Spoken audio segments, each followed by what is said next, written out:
Lionesses for quite some time, so it'll be interesting to see how the mange is faring after a bit of rain.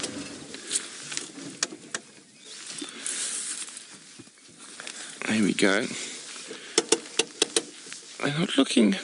They're looking quite a bit better than they were the last time I saw them. The mange has definitely abated a little bit.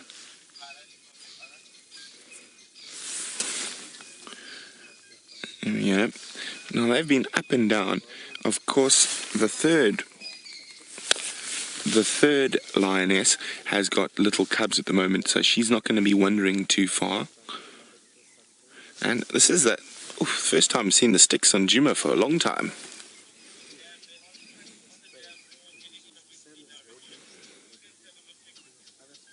There we go.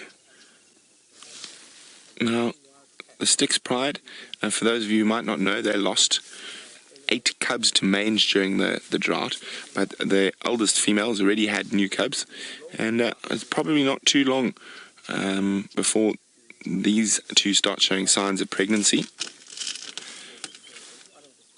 Hey girls.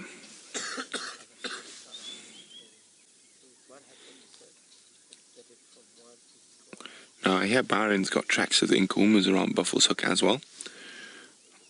I just thought we'd have a quick check-in with the Styx. Let me just roll backward a little bit, maybe you can see the second lioness.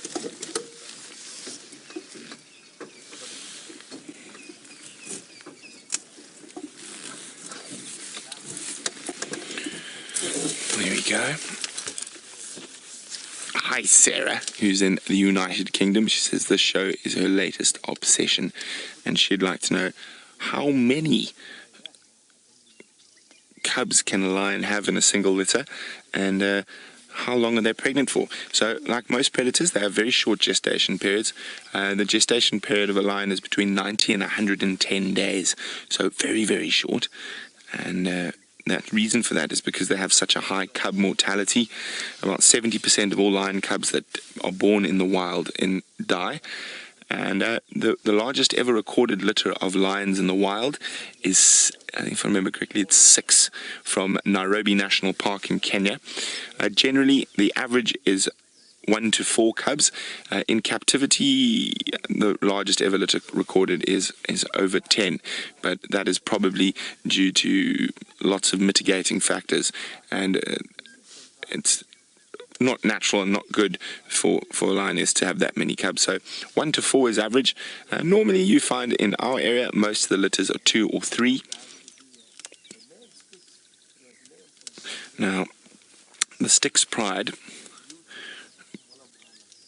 I used to see many years ago when I worked in the southern Sabi Sands, and they were much bigger pride, so they've had quite a rough 10 years or so. They've had mange a couple of times, they've lost quite a lot of cubs, there's been lots of male lion takeovers, but the Styx Pride were named after the river Styx from Greek mythology, because they sent so many animals to the ferryman, to Hades.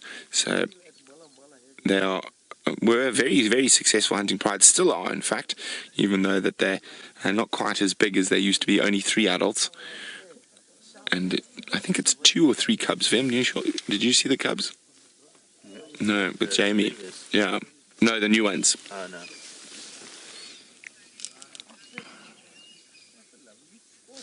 Now, consulting detective is wondering how contagious is mange, and will these lions pass it on to their new cubs?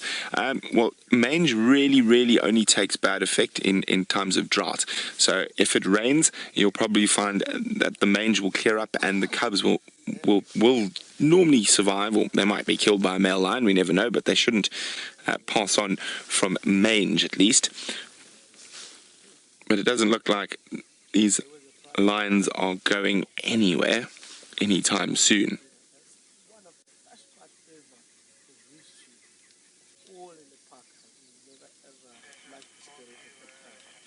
There we go. Styx girls curled up in balls. They look like they're relatively well fed, and we're right on the periphery of their territory. Now the Inkuhumas, as the crow flies, where we were with them last night, was probably no more than 1.5 kilometers from here. Now, of course, the Birmingham boys They preside over both prides, Styx and the Incahumas. Even though the female prides will fight each other for territory, the Styx pride at the moment will generally avoid the Incahuma pride. It's 5 adult lionesses versus 3 or 2 in this case, because the other female is staying close to her new little babies.